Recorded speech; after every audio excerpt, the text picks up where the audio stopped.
유명한 개그맨인 정찬우 씨라고 하는, 사진을 보여드리면 다 잘 알 것 같은데요.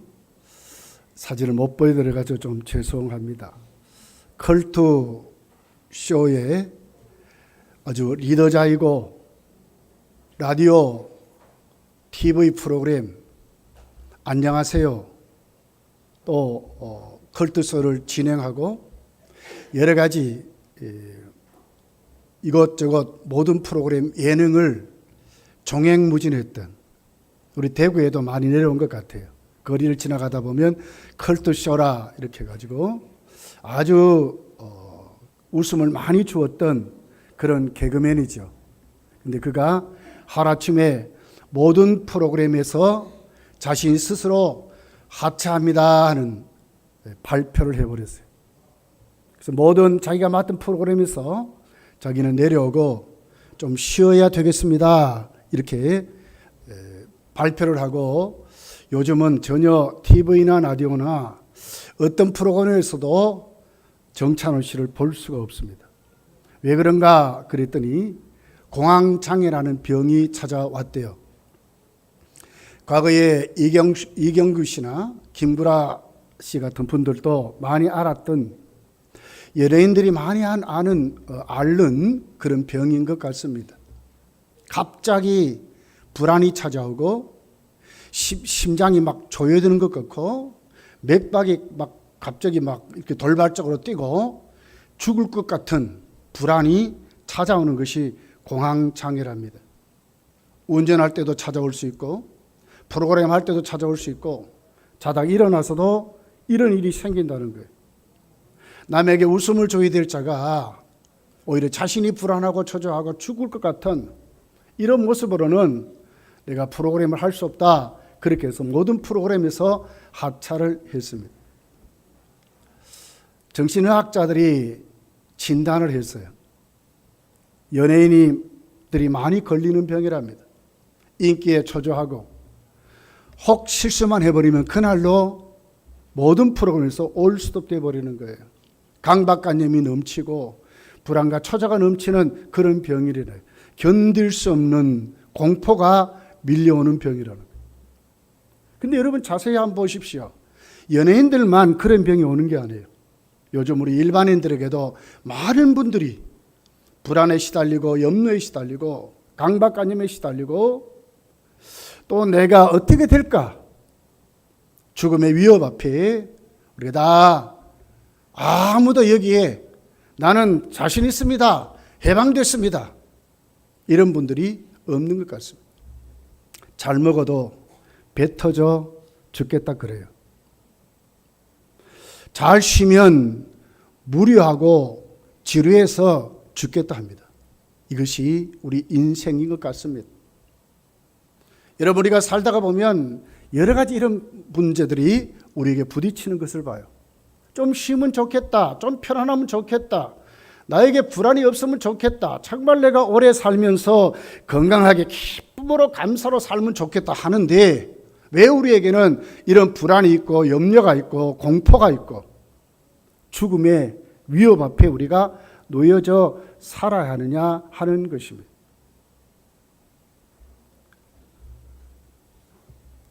많은 사람들이 법을 잘 만들면 우리 사회가 법치주의 국가로 행복이 온다고 합니다.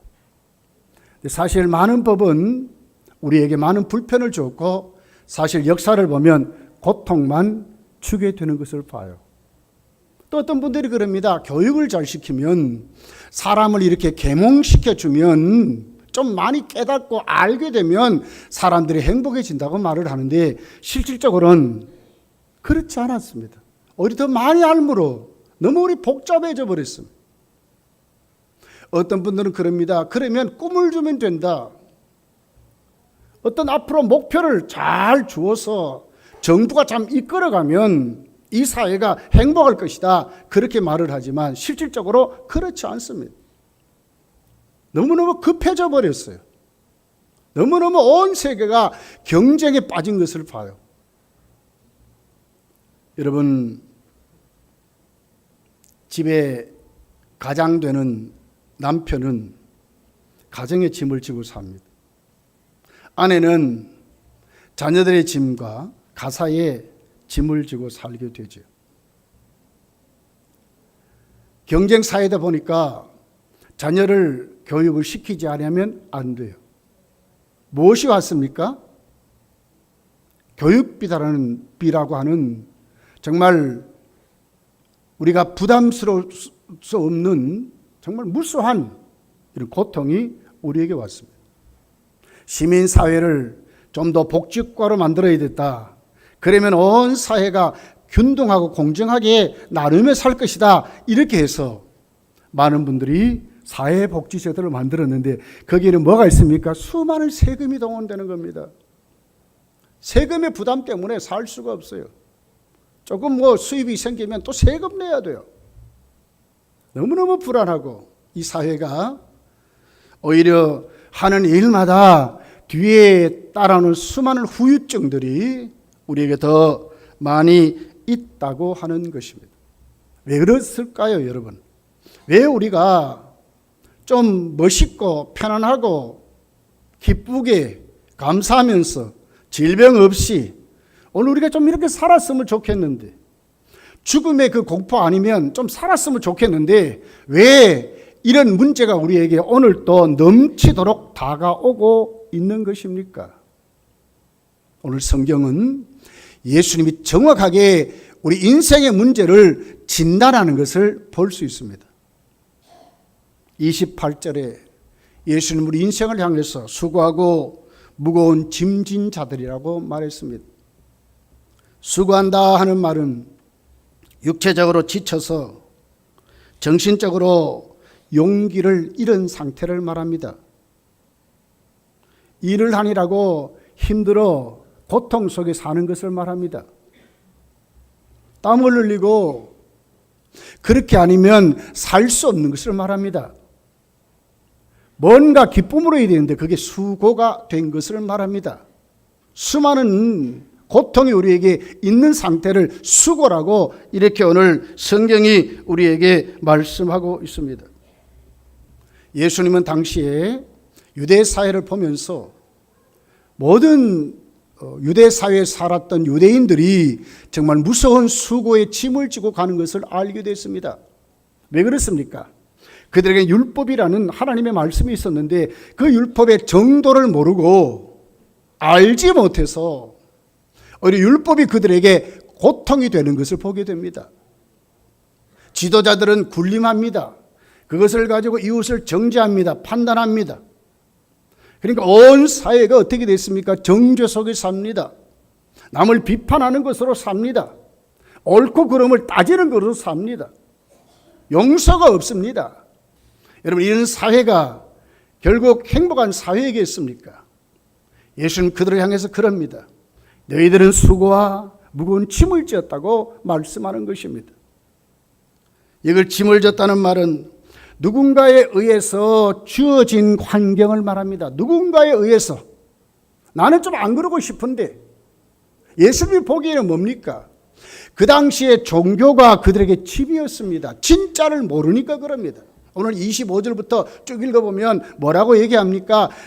예수님이 알게 하는 분들이 있습니다. 그렇지만 몰라서 정말 그 짐을 지고 살아가는 스스로 지혜롭다고 하는 사람들이 있는 것입니다. 당시 유대 사회가 그런 사회로 살았습니다.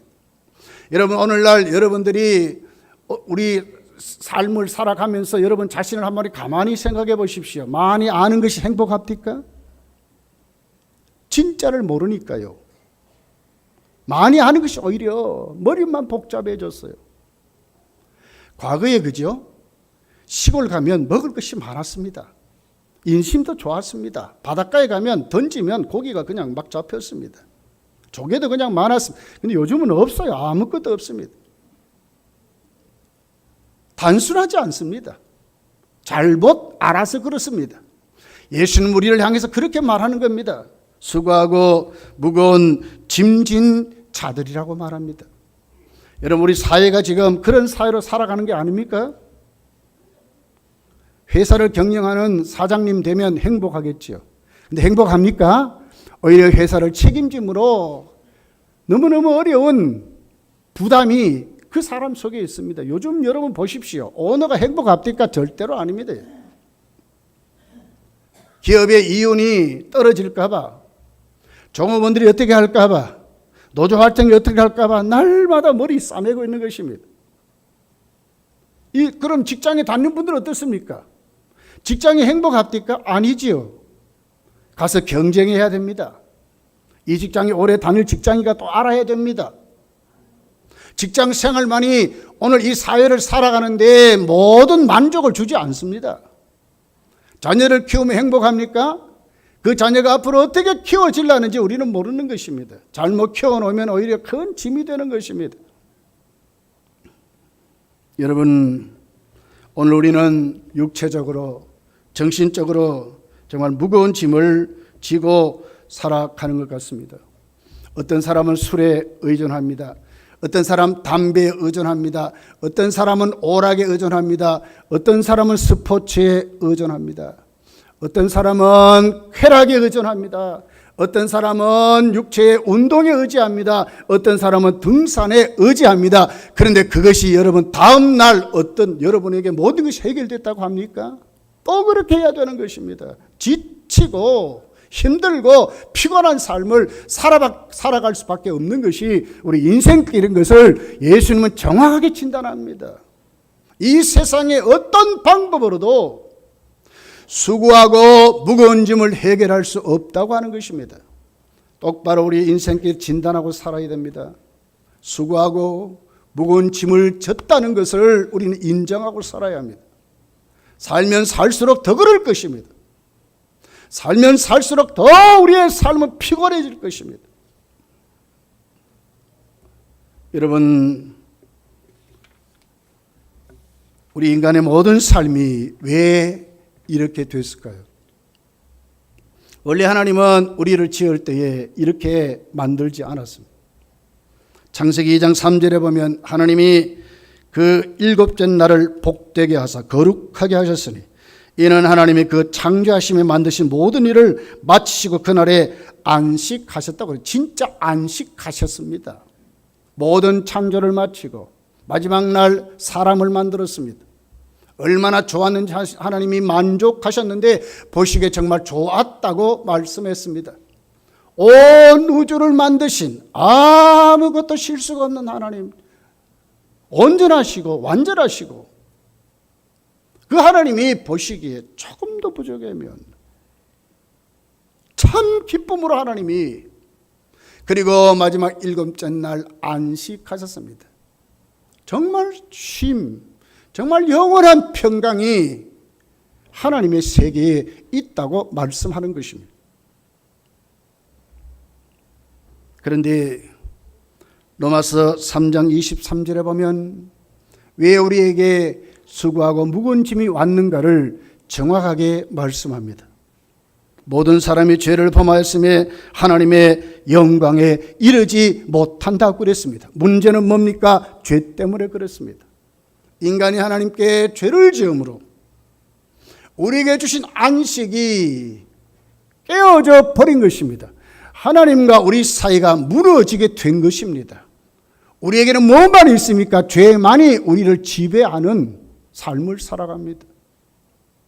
평화 말로는 수도 없이 평화를 하는데 왜 국가 간에 여러분 우방했는데 요즘은 보니까 전쟁이라는 말이 더 많습니다. 요즘 우방이 있습니까? 친구를 보면 그 사람을 안다 그러는데 진짜로 여러분 참 친구 있습니까? 정말 믿을 수 있습니까? 자식도 못 믿는 판인데요.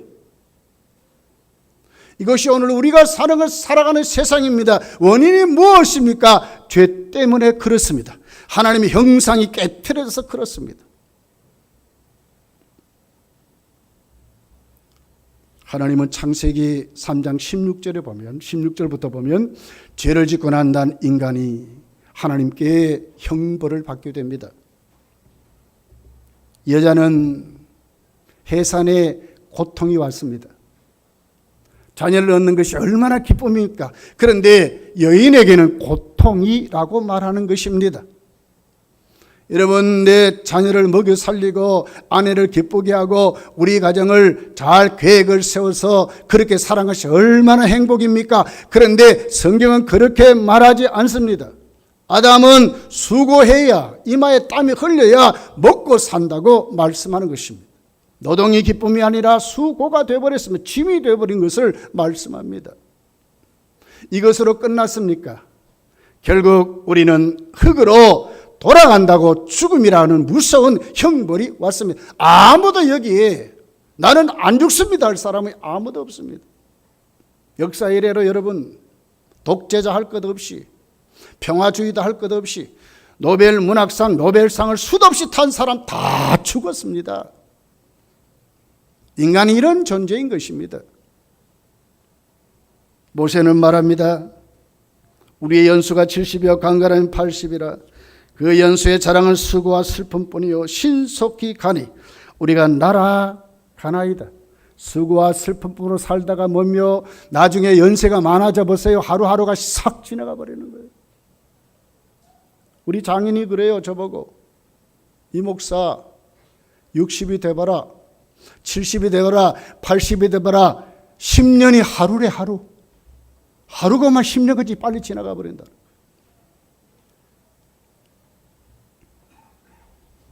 수많은 사람들이 이 같은 이치도 모르며 살아가는 것 같습니다.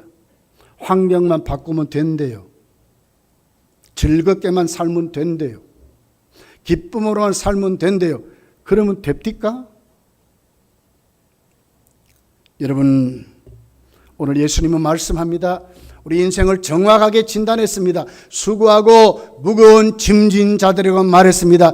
그렇기 때문에 예수님이 뭐라고 합니까? 정확하게 진단하신 주님은 거기에 처방약을 주시는 것입니다.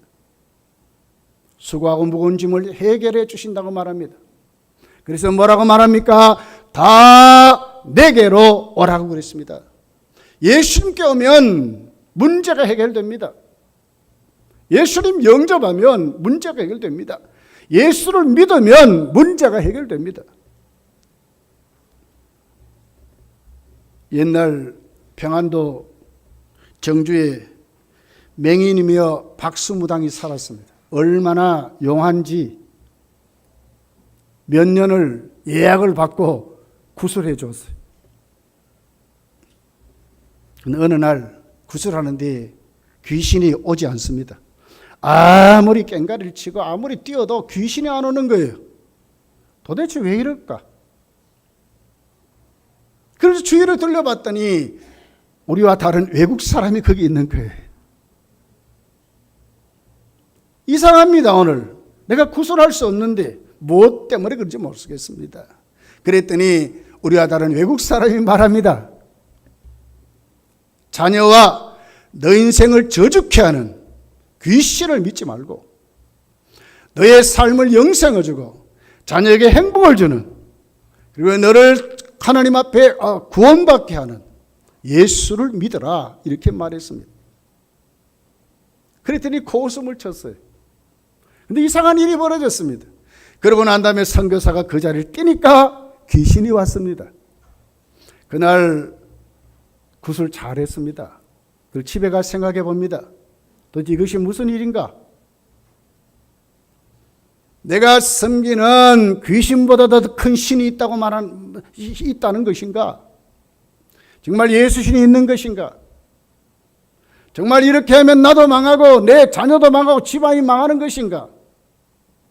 깊은 고민에 빠졌습니다. 잠을 잘 수가 없습니다.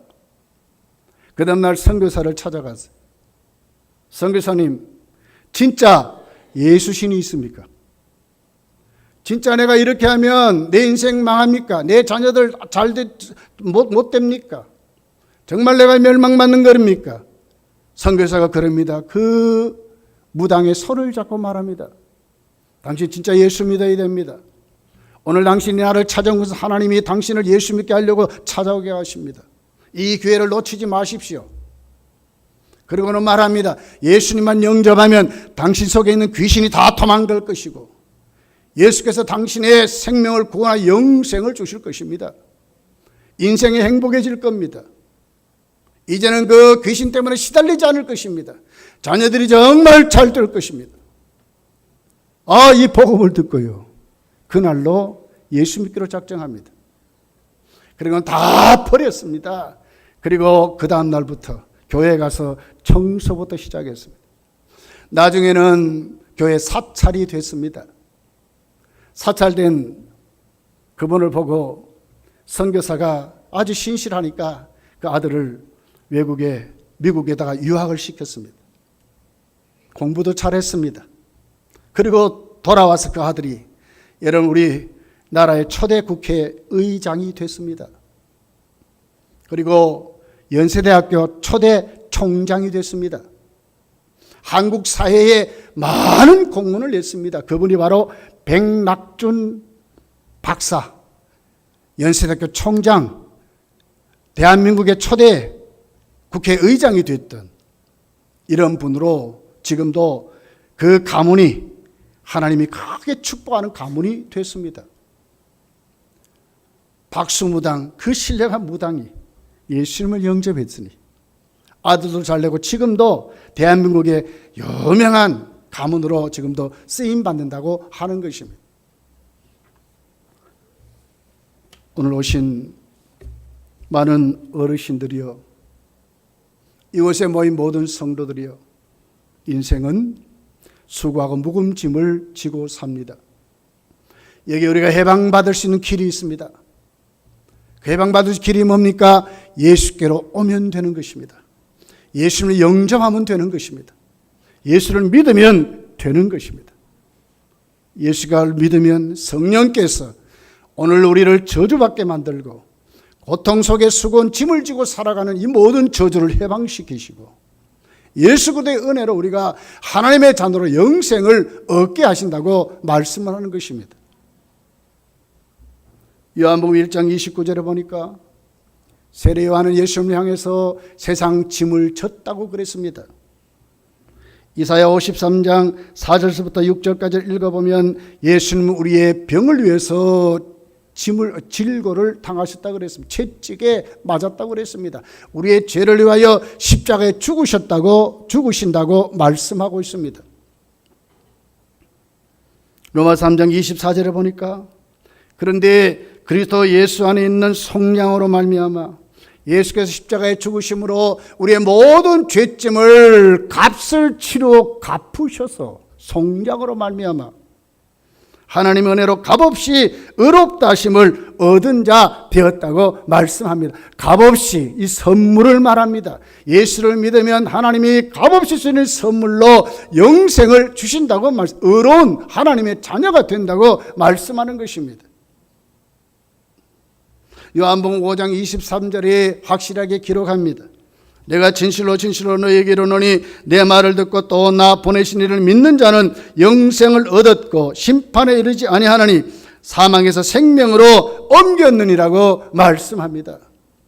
오늘 제가 설교하는 이 말씀을 듣고 오늘 오신 모든 분들이 오늘 또 성경이 말씀하는 그대로 예수 그리스도를 믿는 자가 되면 영생을 이 시간 얻습니다. 심판에 앞으로 지옥 가지 않습니다. 죽음의 고통 속에 살지 않습니다. 사망에서 생명으로 옮기는 축복을 받을 것입니다. 예수님은 예수께로 나오면 오늘 성경은 구체적으로 오늘 또 우리에게 주시는 예수님이 축복이 기록이 되어 있습니다. 예수님이 함께하는 인생을 삽니다. 그리고 우리를 인도하실 것입니다. 그리고 우리에게 정말 가르치는 선생님이 되셔서 천국 가는 길 가게 하시는 것으로 말씀하고 있습니다. 29절이 이렇게 말씀합니다. 나는 마음이 온유하고 겸손하니 나의 멍에를 보고 내게 배우라. 그리하면 너희 마음이 어떻게 됩니까? 쉼을 얻으리니 안식을 얻는다고 그랬습니다. 멍에란 말은요, 소나 말이 밭을 갈건할 때 쓴 멍에입니다. 이렇게 어깨에 지워서 이렇게 하는데 이 멍에는요 한 소를 말하는 게 아니에요. 두 소가 같이 들어가 가지고 같이 끄는 것을 말하는데 유대 사회에서는 꼭 어떻게 했냐면 어미소와 새끼소를 이었습니다. 새끼소는 어미소가 가는 대로 그냥 따라가면 되는 거예요. 이것을 성경이 멍에라고 말하면서 이 멍에가 어때요? 쉽고 가볍다는 거예요. 쉽다는 말은 편안하단 말이거든요. 가볍다는 말은 짐이 안 된다는 말이에요. 쉽게 말하면 우리가 예수님을 영접하면 주님이 어떻게 하십니까? 우리 속에 오셔서 우리와 함께함으로 우리 인생이 예수님이 리더자가 되셔서 나의 인생의 주인이 되셔서 나를 인도하고 가신다는 거예요. 나는 거기에 따라만 가면 되는 것입니다. 예수 믿는 사람은 이런 삶을 사는 것입니다. 세상의 삶이 복잡하지 않습니다. 염려와 불안 속에 떨지 않습니다. 주님이 우리 인생길을 인도하니까 그분이 우리의 왕이 되셨습니다. 예수님의 사람이 되고 예수님의 것이 된 사람으로 살아가는 것입니다. 그러니까 어떻게 됩니까? 우리 인생길이 짐이 되지 않는 것입니다. 30절에 이렇게 말합니다. 이는 내 멍에는 쉽고 내 짐은 가벼움이라고 그렇게 말했습니다. 진짜 쉽습니다. 가볍습니다.